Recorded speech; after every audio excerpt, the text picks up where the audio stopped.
Dillon Gabriel enters the 2022 season as one of the most intriguing quarterbacks in all of college football, originally starting his career at UCF, playing there for 3 seasons, committing to transfer to UCLA before ending up at Oklahoma after Jeff Lebby took the offensive coordinator job there. I think that Dillon Gabriel, among a group of quarterbacks that are very unproven in the Big 12, can be the best, and I'll tell you why. But before I get into that, I do want to introduce the sponsor for today's video. The sponsor of today's video is none other than Home Field Apparel. If you're not familiar with Home Field, they are a premium collegiate apparel brand based out of Indianapolis, and they make the most comfortable shirts you will find. Today, they launched their long-awaited Oklahoma collection, which features so many cool vintage designs. One of my favorites is actually one that they sent me. Boom. They also sent me this one.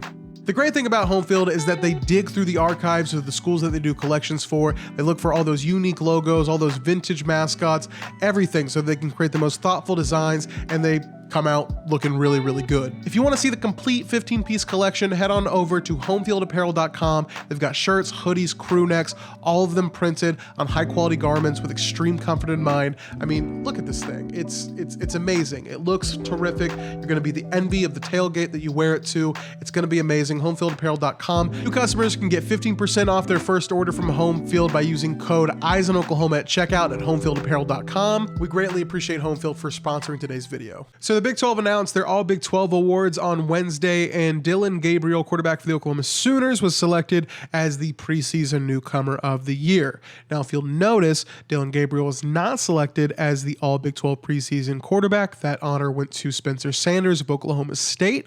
And I have some thoughts. Now, I really don't know how the Big 12 sorts out its media preseason awards and stuff like that. I do vote in it, but I don't know how they sort it all out. I don't know if it's a matter of, Dillon Gabriel is our newcomer of the year, so bump up Spencer Sanders to first team, but very well could just be that people think that Spencer Sanders is the best quarterback in the Big 12. I would push back on that take.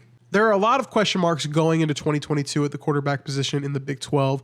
A lot of teams bringing in new quarterbacks. There's a lot of unknown, and it makes the conference super hard to predict when you don't know what quarterbacks are going to pan out. This is not 2017 Big 12 where everyone pretty much knows all the quarterbacks and you kind of know what to expect on a week-to-week basis. This season is completely different. Now, I recently had Phil Still on my podcast to talk about Oklahoma heading into the 2022 season, and I noticed in his preview magazine that he has Dillon Gabriel as his first team All Big 12 quarterback, and I wanted to know why. Yeah, I think when you look at Dillon Gabriel, like I said, a lot of times when a quarterback is in a new offense, you wonder a little bit. But the fact that he knows this offense inside and out, 2019 was a year where he threw for 3,600 yards and had 29 touchdowns, just 7 interceptions, playing in the same offense he did there with probably better supporting talent than he had at UCF that year. I really like the offensive line. I rate the Oklahoma offensive line number 8 in the country, the receiving core number 24, and the running backs number 22. I guarantee you that UCF team did not have the units rated that high. So I think that's going to help them. Oklahoma's got that fast-paced offense, which they are going to run. They like to throw the football. They will throw the football here.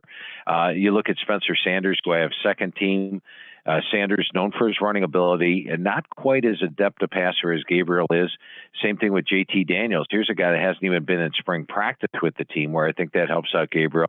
So add it all up. I've got Gabriel my number 1, first team all conference. One thing that Phil said there that really stuck out to me was the talent that's going to be around Dillon Gabriel. He's going to have weapons at his disposal that he just didn't have previously at UCF. He's got one of the best receivers in the country in Marvin Mims. He's got Theo Weiss, a former 5-star prospect who's coming off of injury in 2021, but I think that if healthy, can be one of the best receivers in the conference. He's also got an up-and-coming guy like a Jalil Farouk, who really showed off his skill set in the Alamo Bowl, making a big name for himself there, and OU staff presumably hopes that materializes into a big breakout season in 2022. He's also got a guy like Drake Stoops, who's become one of the grittiest players on the team, just consistently going out and getting tough catches.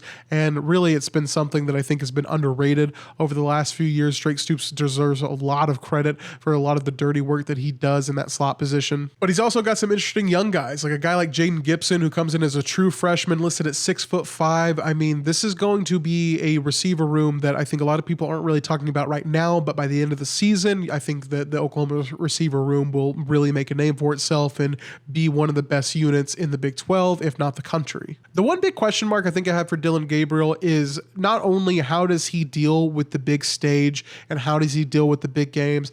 Those are things that we cannot answer at this moment, and I can give a good guess because I do think that Dillon Gabriel, his demeanor, his persona that he carries in press conferences is very cool, calm, and collected, and I think if that translates to the football field, Oklahoma obviously is going to be in a great position, but you just don't know until he gets out there on Saturdays. My other big concern, though, is just offensive line play. Can Dillon Gabriel get the version of Oklahoma's offensive line that I think OU fans have grown accustomed to watching under Bill Bedenbaugh, a very tradition-rich unit that has put out a lot of NFL players?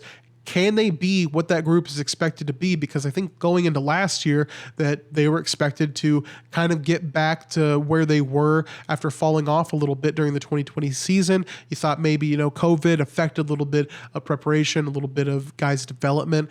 But at the end of the day, this is a unit that has to get better. And I think they did themselves a huge favor in getting a guy like Jerry Schmidt to come back to Oklahoma, be the strength and conditioning coach. I'll come right out and say it. I don't think that Oklahoma and their strength and conditioning program was up to par with what it should have been. When you go back and look at those games against Baylor and Oklahoma State last season, there is just a lack of physicality that a team of Oklahoma's caliber should not lack.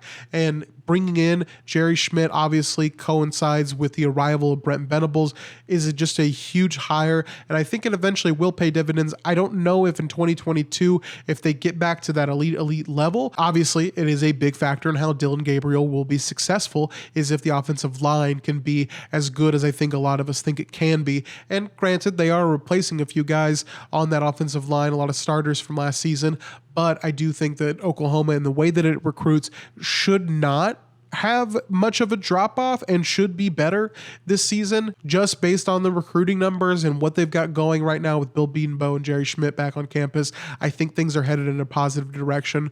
But the other thing that I wanted to touch on with Dillon Gabriel is just looking back at his days at UCF. This is a guy that I think is going to fit a style of play that's almost kind of in a way zigging when everyone else is zagging in the Big 12.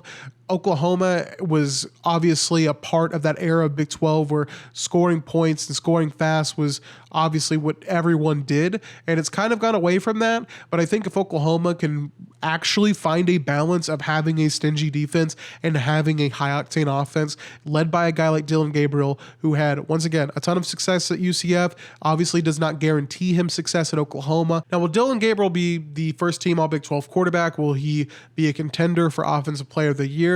I don't think there's any doubt about that. If Dillon Gabriel goes out and has a great year for Oklahoma, especially just the comeback from the injury, a lot of the question mark and just overall hesitation with believing that Oklahoma will be a good team in 2022, I think that Dillon Gabriel has a shot to surprise a lot of people in what his capabilities are. Maybe there is some reasonable concern with how well Dillon Gabriel bounces back from that injury, but I think at the end of the day, this is a guy that should be able to compete not only for Big 12 Offensive Player of the Year, but could compete for a Heisman Trophy just based on the fact if you're playing for a team like Oklahoma, you go out, have a great year, put up big numbers in a program that I would presume if he does all those things will be competing for a spot in the college football playoff. Don't want to get too far ahead of ourselves, but I think this could be a really great year for Dillon Gabriel. And really, it's going to be tough to take that award away from a guy like that if he is able to go out, put up the numbers that I think he'll be able to in Jeff Lebby's offense. Once again, a system that he's very familiar with, very fast paced. The numbers I think are going to be there,